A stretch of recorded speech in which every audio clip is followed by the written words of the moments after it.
अंबाला में आज परिवहन मंत्री ने अपने चुनावी कार्यालय का हवन कर शुभारंभ किया। इस दौरान भारी संख्या में पार्टी कार्यकर्ता मौजूद रहे। वहीं असीम गोयल ने कांग्रेस की अंतर्कलह पर भी तंज कसा और कहा कि आज पूरा देश इनकी अंतर्कलह को देख रहा है। वहीं विनेश फोगाट को लेकर भी बड़ा बयान देते हुए कहा कि जिस तरह उन्होंने आते ही राजनीतिक पार्टी ज्वाइन की, इससे साफ लगता है कि ये साजिश हो सकती है। वहीं हिमाचल के आर्थिक संकट को लेकर कहा कि ये खटाखट सरकार फटाफट बाहर होगी और तेलंगाना में भी यही हाल करेंगे। चुनावी पारा इन दिनों चरम पर है। इस बीच सभी पार्टियों के प्रत्याशी अपनी पूरी मेहनत करते दिखाई दे रहे हैं। वहीं अंबाला शहर विधानसभा से भाजपा प्रत्याशी असीम गोयल ने कार्यकर्ताओं के साथ मिलकर हवन किया और फिर अपने चुनावी कार्यालय का शुभारंभ किया। इस दौरान असीम गोयल ने बताया कि आज हवन कर चुनावी कार्यालय का शुभारंभ किया है और कल वे अपना नामांकन दाखिल करेंगे। इस दौरान मुख्यमंत्री नायब सैनी मौजूद रहेंगे। उन्होंने कहा कि जिस कदर जनता का साथ मिल रहा है, उससे ये साफ होता है कि इस बार भी प्रदेश में कमल का फूल खिलना तय है। कांग्रेस ने अपनी पहली लिस्ट जारी कर दी है। इसे लेकर असीम गोयल ने कहा कि सभी पार्टियों ने अपना आकलन करके अपनी लिस्ट घोषित की है। इस विधानसभा के अंबाला शहर के विधानसभा के कार्यालय का हवन पूजन करके आज आरंभ किया है और कल हम अपना नॉमिनेशन जो है फाइल करेंगे सभी कार्यकर्ताओं के साथ। माननीय मुख्यमंत्री जी इस अवसर पर अपना प्यार, अपना आशीर्वाद देने के लिए उपस्थित रहेंगे और बड़ा उत्साह इस बार अंबाला शहर भारतीय जनता पार्टी के कार्यकर्ताओं में है। उनका लगातार जिस प्रकार से संपर्क हो रहा है, लगातार जिस प्रकार से वो काम में लगे हैं, निश्चित रूप से तीसरी बार लगातार भारतीय जनता पार्टी के नाते इस बार अंबाला शहर विधानसभा से कमल का खिलना तय है। और जो 10 साल के डबल इंजन की सरकार के अच्छे कार्य हैं, जो नीतियां हैं, चाहे वो किसी भी नाते रही हों, हर वर्ग उनसे कहीं ना कहीं लाभान्वित हुआ है। और अंबाला शहर की स्वाभिमानी जनता का जनार्दन का आशीर्वाद हमें भरपूर स्नेह, भरपूर आशीर्वाद हमें मिल रहा है।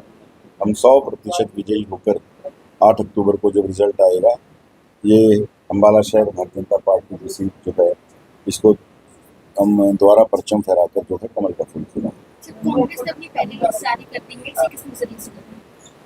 देखिए, हर पार्टी अपने तरीके से अपना आकलन करके लिस्ट को जारी करती है। मैं कोई कटाक्ष नहीं करना चाहता, क्योंकि प्रत्येक पार्टी अपनी रणनीति के नाते काम करती है और प्रत्येक पार्टी रणनीति के नाते कैंडिडेट को उतारती है।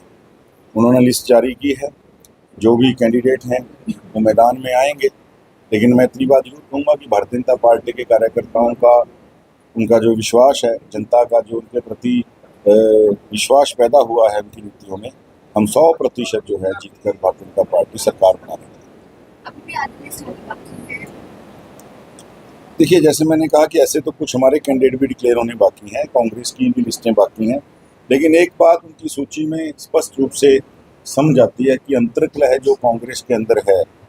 पहली सूची के अंदर जिस प्रकार से उन्होंने केवल सिटिंग विधायकों की 2-4 सीटें और डिक्लेयर की हैं, जैसे मैंने कहा उनका इंटरनल मामला, लेकिन अंतर्कलह और दबाव इस सूची के अंदर साफ दिखाई देता है कि कांग्रेस जो है बहुत दबाव के अंदर इस सूची को जो है जारी किया और आगे भी दबाव उनके ऊपर रहने वाला है। भारतीय जनता पार्टी ने एक बड़ी लिस्ट 67 जो उम्मीदवार हैं पहली लिस्ट के अंदर जो हैं अपने उन्होंने दिए हैं, सूची जारी की है। तो स्पष्ट रूप से आप देख सकते हैं कि कांग्रेस जो है एक मानसिक दबाव और तनाव के नाते इन सूचियों को जारी कर रही है। मेरे खिलाफ, पार्टी के खिलाफ मोदी के खिलाफ साजिश की थी कांग्रेस ने।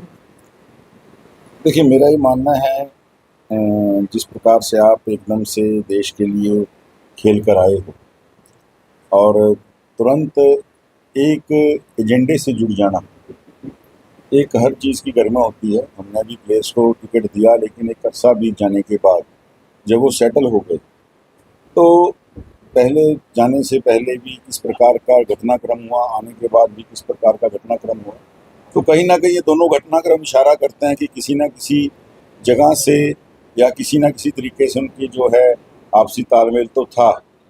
तो मुझे लगता है कि जो देश की गरिमा बढ़ाने वाले लोग हैं, दिनेश जी एक सम्मानीय हमारी प्लेयर रही हैं, आज वो कांग्रेस में हैं मैं उनको उनकी राजनीतिक जीवन के लिए भी शुभकामनाएं देता हूँ।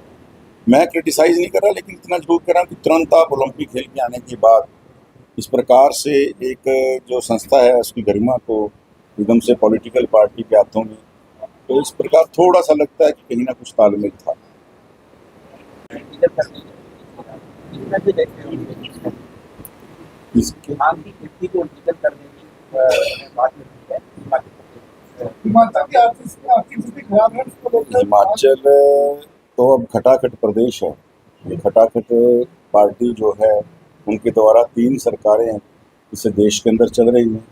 जिस प्रकार से वो खटाखट झूठ बोल के सत्ता में आए, इन प्रदेशों को खटाखट वो सफाचट करने वाले हैं और फटाफट जाने वाले हैं, क्योंकि इन लोगों का एजेंडा केवल सत्ता प्राप्ति है।